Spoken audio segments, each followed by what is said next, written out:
আজকের একটা নতুন ভিডিওতে আপনাদের স্বাগত। আমি এখন আছি সুগন্ধা কামদেবপুরে। এই সুগন্ধা কামদেবপুরের রামকৃষ্ণ সারদা মন্দির যে প্রতিষ্ঠিত আছে সেই মন্দিরে আমি এখানে আছি। আপনাদের আজকে ঘুরে দেখাবো সেই মন্দিরটিকে, আর আপনারা এখানে কিভাবে আসবেন এবং এখানে ভোগ প্রসাদের কীরকম ব্যবস্থা আছে তার ডিটেলস ইনফরমেশান এই ভিডিওতে থাকবে। আপনারা ভিডিওটা ধৈর্য ধরে দেখবেন খুব ভালো লাগবে।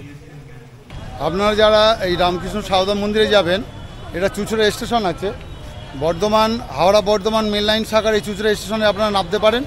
এখান থেকে সুবিধা হবে, এখান থেকে আপনারা সুগন্ধা চলে যাবেন, এখান থেকে অটো বা টোটো টেকার পাওয়া যায়, সেখান থেকে আপনারা সুগন্ধা চলে যাবেন। সুগন্ধা থেকে আবার অটো বা টেকার ধরে যেতে হবে কামদেবপুর। আর যারা ওপার থেকে আসবেন, ধরুন শিয়ালদা, কল্যাণী বা নৈহাটি থেকে আসবেন, তাদের সব থেকে সুবিধা হবে আপনারা চলে আসুন নৈহাটি ফেরিঘাটে। নৈহাটি ফেরিঘাট থেকে আপনারা লঞ্চে চলে আসুন এখানে চুঁচুড়া ফেরিঘাটে। বা চুঁচুড়া থেকে আপনারা অটো, টোটো, টেকার, বাস পেয়ে যাবেন। সেখান থেকে ডাইরেক্ট আপনারা সুগন্ধা চলে যেতে পারেন, বা আপনারা যদি চান আপনারা চুঁচুড়া স্টেশনে এখানে নেবে, এখান থেকে অটো, টোটো বা টেকার ধরেও আপনারা সুগন্ধা যেতে পারেন। এবং সুগন্ধা মোড় থেকে আবার অটো বা টোটো ধরে আপনারা চলে যেতে পারেন কামদেবপুর। সেখানে রামকৃষ্ণ সারদা মন্দির যে আছে, এই যে আমি চুঁচুড়া স্টেশনে এখানে রাস্তা দিয়ে নামলাম, এখান থেকে নেবেই দেখবেন এখানে টোটো, অটো, টেকার দাঁড়িয়ে আছে। এই যে রেল ব্রিজ আছে, রেল ব্রিজের তলা থেকে আপনারা পেয়ে যাবেন টোটো, অটো, টেকার। এখান থেকে আপনারা ধরে নেবেন টোটো, অটো, টেকার। এখান থেকে চলে যাবেন আপনারা সুগন্ধা মোড় পর্যন্ত গিয়ে সেখান থেকে আপনারা অটো বা টোটো ধরে নিতে পারেন। এখন এখানে কাজ চলছে, চুঁচুড়া স্টেশনের কিছু কাজ চলছে এখানে। আচ্ছা, এখান থেকে এই চুঁচুড়া স্টেশন থেকে সুগন্ধা যেতে ভাড়া কত লাগে?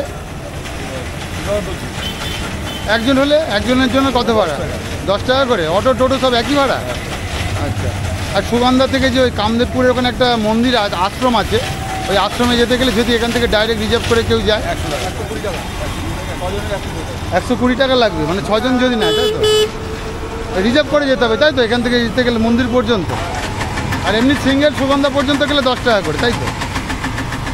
আপনারা এখান থেকে সুগন্ধা মোড় পর্যন্তও যেতে পারেন। আর যদি আপনারা কামদেবপুরে যে রামকৃষ্ণ সারদা মন্দির আছে সেখানে যদি যেতে চান, তাহলে এখান থেকে পুরো রিজার্ভ করে গেলে অটো 120 টাকা বলছে। আর আপনারা যদি ভেঙে যেতে চান, ধরুন এখান থেকে সুগন্ধা পর্যন্ত গেলেন, সুগন্ধা থেকে আবার কামদেবপুর পর্যন্ত গেলেন, তাহলে আপনার 10 টাকা 20 টাকা খরচা হবে। আর এখানে আছে, পেছনে আছে চুঁচুড়া স্টেশন। এই চুঁচুড়া স্টেশন থেকে আপনারা সরাসরি এখান থেকে যেতে পারেন বা ভেঙেও যেতে পারেন সুগন্ধা মোড় পর্যন্ত হয়ে। এই চুঁচুড়া স্টেশনের বাইরে বেরিয়েছে, এখান থেকে আপনারা অনেক টোটো, অটো, টেকার পেয়ে যাবেন। দেখুন অনেক গাড়ি আছে, আপনারা এখান থেকে ডাইরেক্ট রিজার্ভ করে চলে যেতে পারেন রামকৃষ্ণ সারদা আশ্রমে, বা এখান থেকে আপনারা সুগন্ধা পর্যন্ত যেতে পারেন। সুগন্ধা থেকে আবার আপনারা গাড়ি চেঞ্জ করতে পারেন, এখান থেকে অটো বা টোটো ধরে নিতে পারেন, ধরে চলে যেতে পারেন কামদেবপুর। এই সামনেই দেখুন বাস আসছে, ওটা চুঁচুড়া থেকে বাস আসছে, এখানে তারকেশ্বরের বাসও আছে। চুঁচুড়া থেকে সরাসরি বাসে আপনারা চলে যেতে পারেন সুগন্ধা মোড় পর্যন্ত।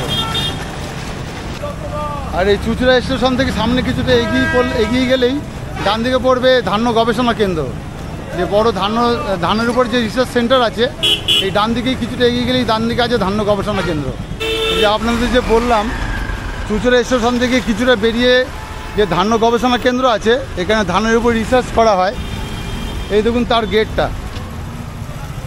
এর ভিতরটা আপনারা একবার ঘুরে দেখে নিতে পারেন। এখানে বিভিন্ন ধানের উপরে রিসার্চ সেন্টার আছে, এখানে রিসার্চ করা হয়। তো অনেক দিন ধরেই এখানে স্থাপিত হয়ে আছে এই রিসার্চ সেন্টারটা। আপনাদের একবার ঘুরিয়ে দেখিয়ে দিলাম ভিতরটা। এখানে বিভিন্ন প্রজাতির ধান চাষ করা হয় এবং ধানের উপর রিসার্চ করা হয় এখানে। এই সামনেই আছে অফিস।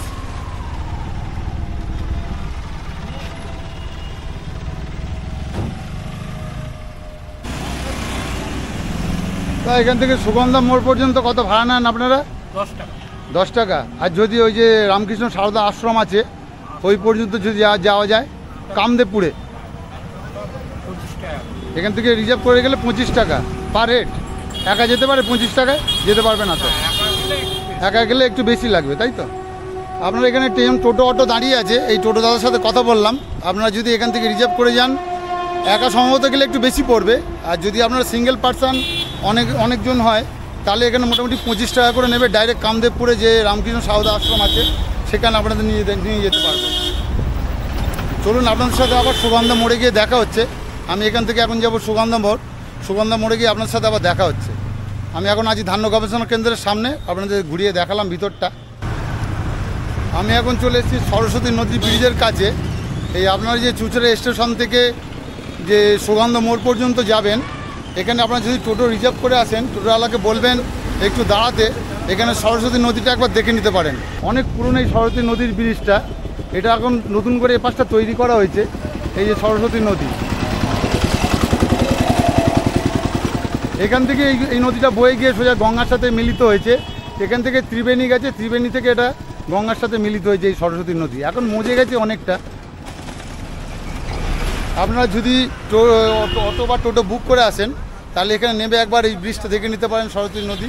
আর গত বছর আমি ভিডিওতে দেখিয়েছিলাম এই ব্রিজটা, এর পিছনেই আছে আমবাগান। গত বছর যে আমের ভিডিও করেছিলাম এর পিছনেই আমবাগান আছে। এবছর আমি যাব আমবাগানে।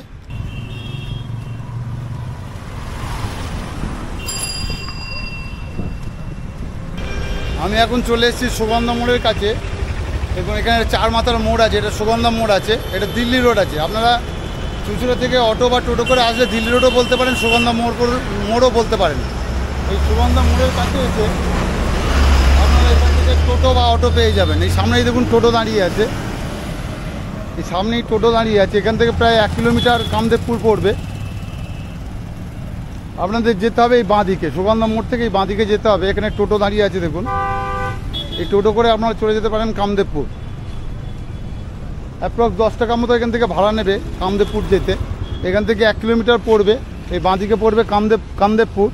আর এটা চলে গেছে সোজা বর্ধমানের দিকে, ডান দিকে যে রাস্তাটা, এটা দিল্লি রোড আছে। আপনারা এই 4 মাথাতে নামবেন, এখান থেকে গাড়ি ধরে, এখান থেকে আপনারা টোটো ধরবেন।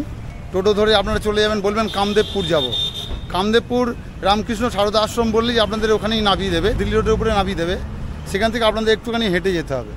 আমি এখন এই সুগন্ধা মোড়ে আছি, এখান থেকে আমি এখন বেরিয়ে যাব কামদেবপুরের দিকে। কামদেবপুরের মোড়ে গিয়ে আপনাদের সাথে আবার দেখা হচ্ছে। আপনারা যারা এই কামদেবপুরে আসবেন, এখানে দেখুন একটা টাওয়ার আছে, এই টাওয়ারের পাশেই আছে মন্দিরটা। পিছনে দেখুন একটা টাওয়ার আছে। আমি এখন চলে এসেছি কামদেবপুরে।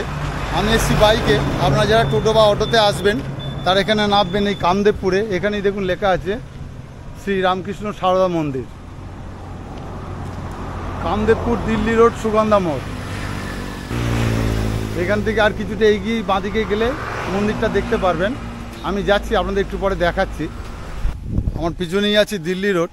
আমি এই দিল্লি রোড থেকে নামলাম, ওখানে একটা ব্যানার পোস্টার করা আছে। আর ঢুকিয়ে দেখবেন এখানে একটা পোস্টারিং আছে, শ্রীরামকৃষ্ণ সারদা মন্দির। এখান দিয়ে আপনারা কিছুটা হাঁটলেই ডান দিকেই পড়বে মন্দির। দেখুন এই মন্দিরে ঢোকার মুখেই এখানেই দেখবেন মা সারদা এবং শ্রী রামকৃষ্ণ ও স্বামী বিবেকানন্দর বিভিন্ন বাণী এখানে উল্লেখ করা আছে।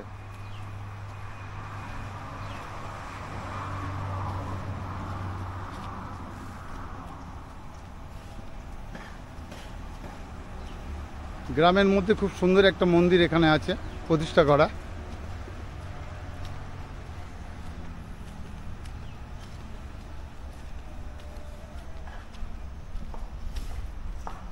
এখানে ঢুকেই দেখতে পারবেন ডান দিকে আছে মায়ের বাগান করা আছে। এখানে একটা বাগানে আমি পরে আসছি, তার আগে আপনাদের মন্দিরটা আমি একবার দর্শন করিয়ে আসব। এখানে সুন্দর গ্রাম্য পরিবেশের মধ্যে একটা খুব সুন্দর মন্দির এখানে প্রতিষ্ঠিত করা আছে। এই ভেতরে ঢোকার সময় দেখবেন এটা মেন গেট আছে, এই মেন গেট দিয়ে প্রবেশ করতে হয় মন্দিরের ভিতরে। এখানে দেখেন শ্রী রামকৃষ্ণ সারদা মন্দির কখন খোলা থাকে এবং কোন সময় বন্ধ থাকে তার একটা ইনফরমেশান এখানে দেওয়া আছে।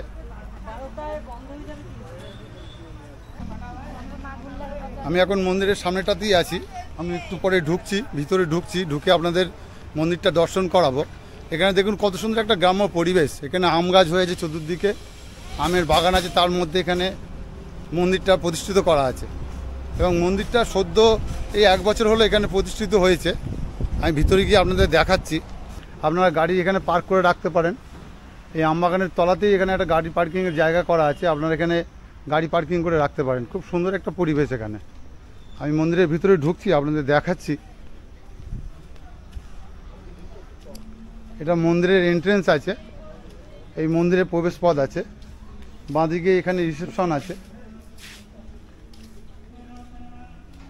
কত সুন্দর একটা পরিবেশ দেখুন, বাঁদিক দিয়ে কত সুন্দর ফুল গাছ লাগানো আছে। খুব সুন্দর সুন্দর গাছের বাগান করা আছে মন্দিরটার ঠিক ঢোকার মুখেই।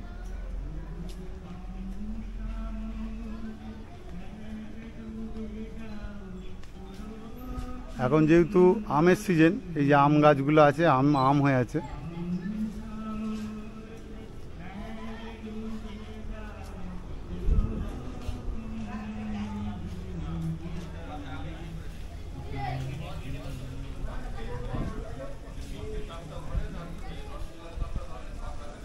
এখানে বাঁদিকে আছে রামকৃষ্ণ সারদা কুটি, সম্ভবত এখানে থাকার কোনো ব্যবস্থা আছে। দাদা এখানে কি কোনো থাকার ব্যবস্থা আছে মন্দিরে?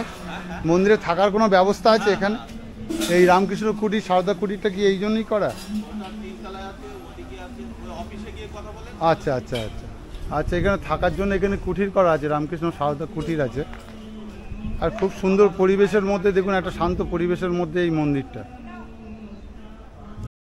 আর এই সামনেই আছে অফিস ঘর।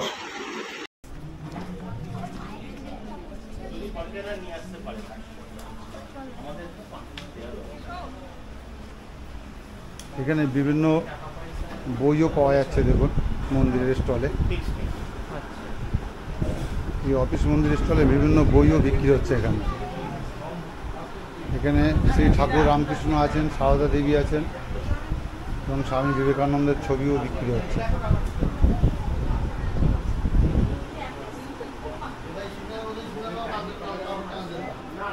এখানে বিভিন্ন হাতের কাজের ব্যাগ এবং ধূপ, বিভিন্ন সস, এগুলো সব বিক্রি হচ্ছে। এগুলো কি আশ্রমেই সব তৈরি করা? হ্যাঁ, এগুলো সবই মঠ মিশনের।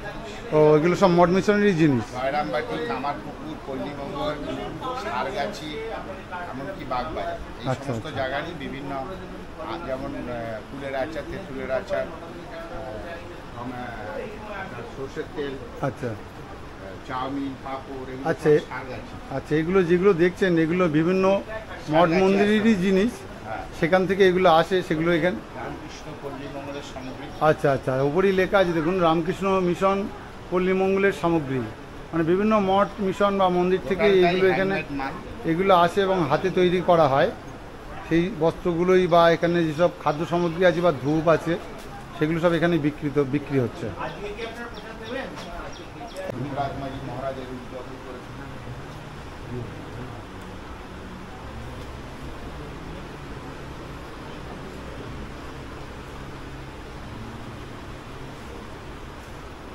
আচ্ছা, এই অফিসের মধ্যেই এখানে দেখুন একটা হল করা আছে। এখানে যেসব ভক্তরা আসেন ওনারা এখানে বসতে পারেন, বিশ্রাম নিতে পারেন। খুব সুন্দর, এখানে চতুর্দিকে ফটো ফ্রেমেও সেগুলো উল্লেখ করা আছে। খুব সুন্দর একটা অফিস ঘর এখানে করা আছে এবং অফিসের মধ্যে একটা হল এখানে করা আছে। আপনারা যদি এই মন্দিরে আসেন আপনাদের সত্যি খুব ভালো লাগবে, কারণ গ্রাম্য পরিবেশের মধ্যে যে মন্দিরটা প্রতিষ্ঠিত হয়ে আছে, খুব সুন্দর একটা মন্দির।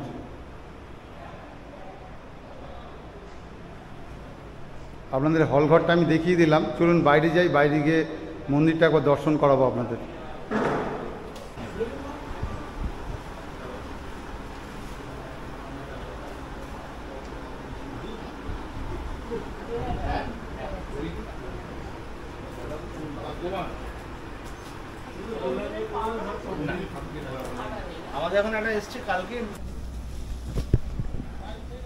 আমি এখন এই অফিস ঘরের যে হল ঘর আছে সেখান থেকে বেরোলাম। দেখুন এখানে টয়লেটেরও ব্যবস্থা আছে, জেন্টস লেডিস সবার জন্য এখানে টয়লেটের ব্যবস্থা করা আছে। আর মন্দিরের প্রবেশ করার জন্য দেখুন এখান দিয়ে একটা রাস্তা আছে, আর সামনেও ডান দিকে একটা রাস্তা আছে, আপনারা এখান দিয়ে মন্দিরে প্রবেশ করতে পারেন। খুব সুন্দর একটা শান্ত নিরিবিলি পরিবেশের মধ্যে এই মন্দিরটা প্রতিষ্ঠিত আছে। দেখুন কত সুন্দর দেখতে লাগছে। এখন যেহেতু প্রচুর গরম আছে, কিন্তু গরমের মধ্যে এখানে একটা যে ঠান্ডা হাওয়া চলছে, খুব ভালো লাগছে। এটা ডাইনিং হল আছে, সম্ভবত এখানে ভোগ প্রসাদ যে খাওয়ানো হয় সেই ভোগ প্রসাদ খাওয়ানোর কোনো হল এখানে আছে। আচ্ছা মহারাজ মশাই, এটা কি ভোগ প্রসাদের কোনো হল আছে নাকি? আপনার ভোগ প্রসাদ দেওয়ার জন্য এই ডাইনিংটা। আচ্ছা আচ্ছা আচ্ছা। এটাতে আপনার 12:30টার সময় আপনার ভোগ প্রসাদ দেওয়া হয়। আচ্ছা আচ্ছা আচ্ছা। প্রত্যেক দিন আমাদের এখানে ভোগ প্রসাদ দেওয়া হয়। হুম। এবং ওই 12:30টা থেকে তার আগে আচ্ছা, আমাদের এখানে আমাদের রামকৃষ্ণ কথামৃত পাঠ চলে। আচ্ছা। সেই কথামৃত পাঠটা আপনার শুরু হয় 11:45 থেকে। আচ্ছা। 11:45 থেকে 12:25 পর্যন্ত। আচ্ছা।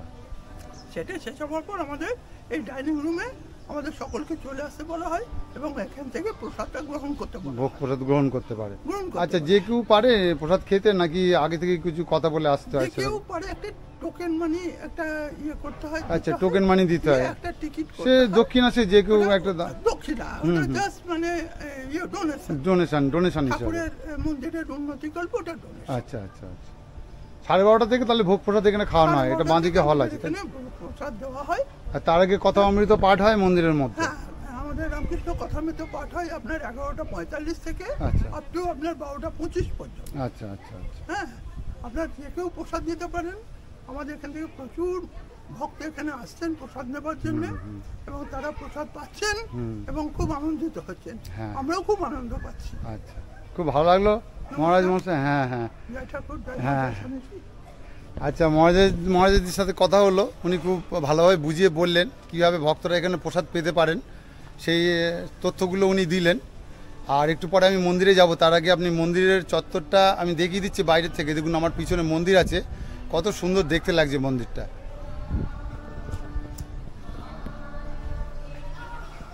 আর মন্দিরে ঢুকতে গেলে প্রবেশপথ আগেই একটা ডান দিকে একটা প্রবেশপথ আছে, আর কিছুটা এগিয়ে এসেই ডান দিকে আর একটা প্রবেশপথ আছে, আপনারা এখান থেকে প্রবেশ করতে পারেন। মন্দিরটা দেখুন কত সুন্দর লাগছে দেখতে। আর এখানে জুতো রাখার জায়গা আছে, কারণ জুতো পরে কোনো মন্দিরেই প্রবেশ করা যায় না, সেই জুতোটা আপনারা বাইরে খুলে যাবেন। এখানে এই মন্দিরের সামনেই দেখুন, এই যে মন্দিরটা আছে, এই মন্দিরের সামনেই দেখুন একটা এখানে নাট মন্দির টাইপের করা আছে, মানে একটা পুরো দালান করা আছে। কোনো অনুষ্ঠান হলে ভক্তবৃন্দরা এখানে বসতে পারেন, বা ভক্তদের কোনো বড় অনুষ্ঠানের সময় ভক্তরা এখানে বসতে পারেন। এখন গরমের সময় যেহেতু এই নাট মন্দিরে রোদের সময় উঠতে গেলে একটু পায়ের অসুবিধা হতে পারে। আর এই দেখুন ডান দিকে কত সুন্দর বসার জায়গা করা আছে এখানে, পুরো চতুর্ধারটা পুরো বসার জায়গা করা আছে। আর খুব সুন্দর একটা মনোরম পরিবেশের মধ্যে বাগানে ঘেরা একটা মন্দির এখানে প্রতিষ্ঠিত হয়ে আছে।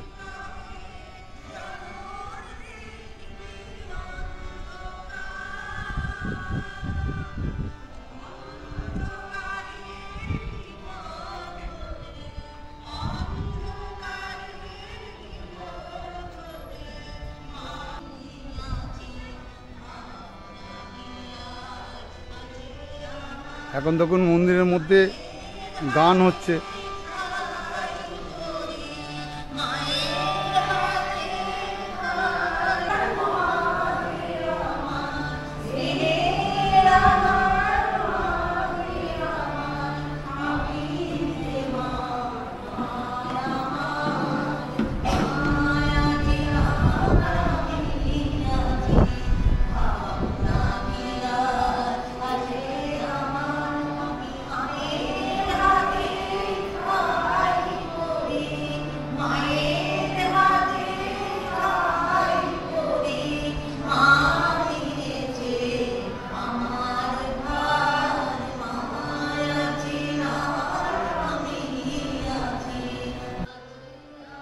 এই মন্দিরে প্রবেশ করেই দেখতে পাবেন মা শারদা, শ্রী রামকৃষ্ণ ও স্বামী বিবেকানন্দের ফটো ফ্রেমে রাখা ছবি।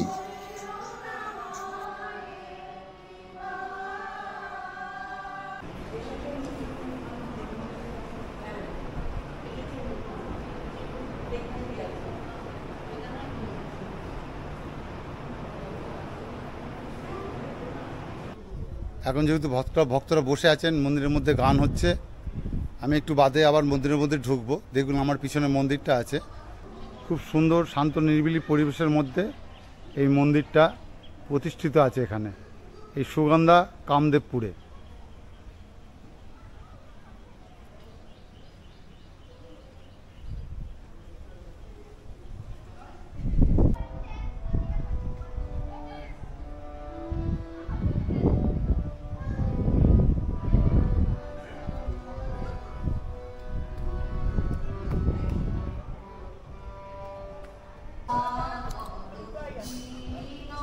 এই মন্দিরের আশেপাশেই দেখুন কত সুন্দরভাবে গাছ, ফুলের গাছ এবং বিভিন্ন গাছ দিয়ে এখানে বাগান করা আছে। খুব সুন্দর একটা পরিবেশ।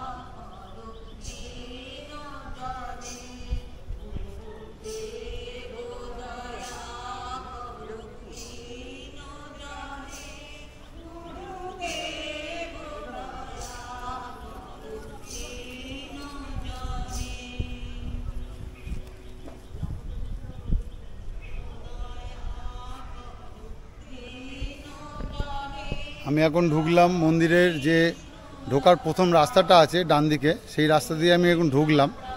ঢুকে এখান থেকে দেখুন গাছের যেসব বাগান করা আছে তার মধ্য দিয়ে মন্দিরটাকে কত সুন্দর দেখতে লাগছে।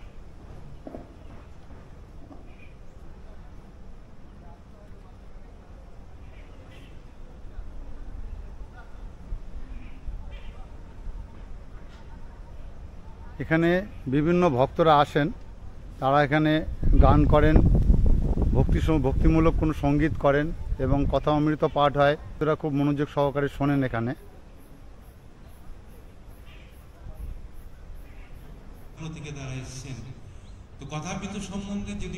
এখন দেখুন কথা অমৃত পাঠ শুরু হবে। এর আগে গান হচ্ছিল, ভক্তিমূলক সঙ্গীত হয়ে যাওয়ার পরে এখন কথা অমৃত পাঠ শুরু হয়েছে। শুরু করার আগে ঠাকুর যে অমূল্যময় কথা, আসতে প্লিজ, ঠাকুর এই অমূল্যময় কথা আমাদের সংসারী মানুষদের জন্য যে বারে বারে বলে গেছেন, সেই বারে বারে কথাগুলো যদি আমরা নিত্য স্মরণে, মননে, অনুশীলনে রাখতে পারি, তাহলে আমাদের ঠাকুরের ভাষায় মান আর মানুষ হিসেবে আমরা সমাজে প্রতিষ্ঠা লাভ করব। কিন্তু রাস্তাগুলো ঠাকুর এত সহজভাবে বলেছেন। আমি কথামৃত পাঠ করার আগে জাস্ট খালি দু একটা কথা বলবো। ঠাকুর যে কথাগুলো আমাদের বলেছেন, সে কথাগুলো ভারী চমৎকার কথা। এই যে মহারাজ জি এখানে আছেন, আর এটা আছে ভোগ প্রসাদ, যে অন্নভোগ খাওয়ানো হয় তার এখানে হল করা আছে। এখন যেহেতু কথা অমৃত পাঠ হচ্ছে, এই কথা অমৃত পাঠ হয়ে যাওয়ার পরেই ভক্তরা এখানে খাওয়া দাওয়া করতে পারবেন, অন্নপ্রসাদ খেতে পারবেন। এটা অন্নপ্রসাদ খাওয়ানোর যে ঘরটা আছে, সেই ঘরটা খুব সুন্দর ডেকোরেশন করা। এখানে আচ্ছা আচ্ছা আচ্ছা আচ্ছা এখানে যে আহার করা হয়, যে অন্নপ্রসাদ গ্রহণ করা হয়, তার আগে এই মন্ত্র এখানে পাঠ করতে হয়। এখানে আহারের আগে এই মন্ত্রোচ্চারণ করতে হয় এখানে। আর খুব সুন্দর একটা ব্যবস্থা এখানে করা আছে। আপনারা চাইলে এখানে থাকতেও পারেন, থাকারও ব্যবস্থা আছে। আর এই রুমের মধ্যেই অন্নপ্রসাদ খাওয়ানো হয় এখানে।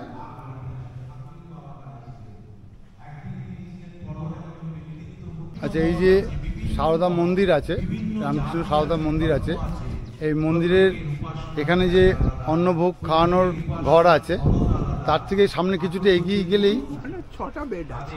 আচ্ছা, 6টা বেড আছে ওখানে। 6টা বেড। আচ্ছা আচ্ছা আচ্ছা। সামনেই একটা গেস্ট হাউস আছে, এখানে থাকার একটা ব্যবস্থা করা আছে। এখানে 6টা বেড আছে। এই ঠিক এই যে মন্দির আছে, এই মন্দিরের পাশেই বাঁদিকে এখানে থাকার ব্যবস্থা করা আছে।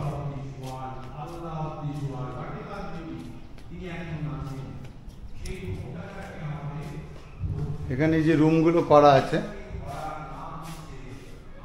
আর সম্ভবত ডান দিকে এগুলো বাথরুম আছে। এই রুমের মধ্যে 6টা বেড করা, যেহেতু ভেতরে গেস্ট আছে, মানে ভক্তরা আছে, যেহেতু ভেতরে ভক্তরা আছে আমি আর ঢুকছি না ভিতরে।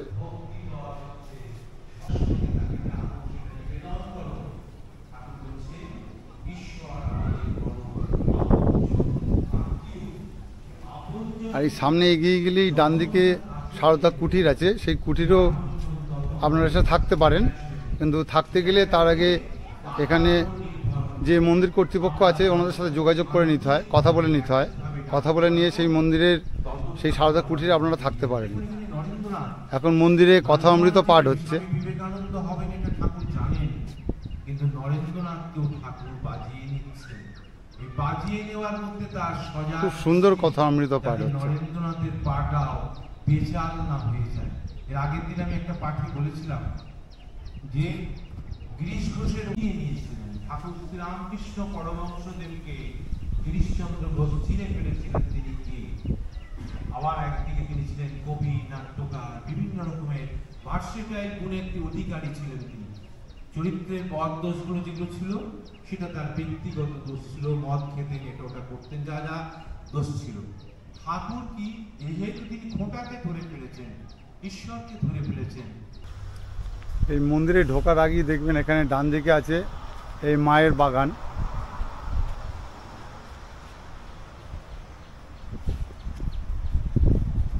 এই মায়ের বাগানের মধ্যেই এখানে কনস্ট্রাকশন হচ্ছে, নতুন করে ঘর বাড়ির কাজ চলছে, মানে ঘর তৈরি হচ্ছে।